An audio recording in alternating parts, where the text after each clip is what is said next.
Assalomu alaykum. Men Tursunboyev Jasur Anvarovich. Hozirgi kunda Toshkentda joylashgan urologiya kompleks klinikasida urolog shifokor bo'lib ishlayman.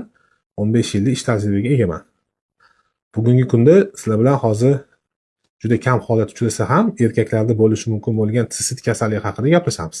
Sistit bu qovuq nishli qavatning yallig'lanishi hisoblanadi. Sistitning kelib chiqishining asosiy sabablari bu tashqaridan bakterial infeksiyalar, ko'proq kishechniy palchka deydi, ichak tayoqchasi tushishi, prostatitlar, prostata bezi yallig'lanishi, jinsiy aloqa orqali yuquvchi infeksiyalar, siydik yo'li buyrak toshlari va qovuqda siydikni uzoq vaqt ushlab yurish oqibatida kelib chiqishi mumkin.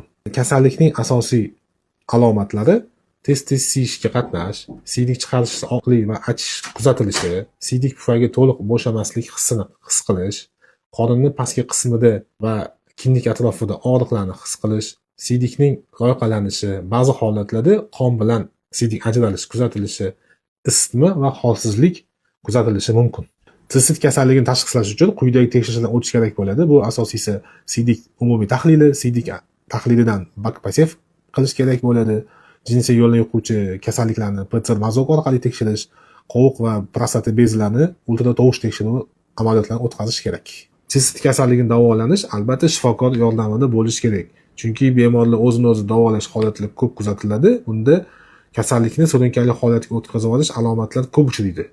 Bu kasallikni davolanishda siydik analizida BAK-PASEF qilinganda agar bakterial infeksiyalar aniqlansa, albatta antibiotiklardan foydalanish tavsiya etiladi. Yallig'lanishga qarshi dori vositalar, biron bir jinsiy yo'lda yuquvchi infeksiyalar aniqlangan bo'lsa, shu yuquvchi kasalliklarni davolash tavsiya etiladi. Prostatit kasalligi keltirib chiqargan bo'lsa, prostata bezini davolash kerak. Agar bemorda qovuqda siydikni uzoq vaqt ushlab yurish oqibatida kelib chiqayotgan bo'lsa, bemorga qovug'ini tez-tez bo'shatib turish tavsiya etiladi. Sistit kasalligini oldini olish uchun nimalar qilish kerak?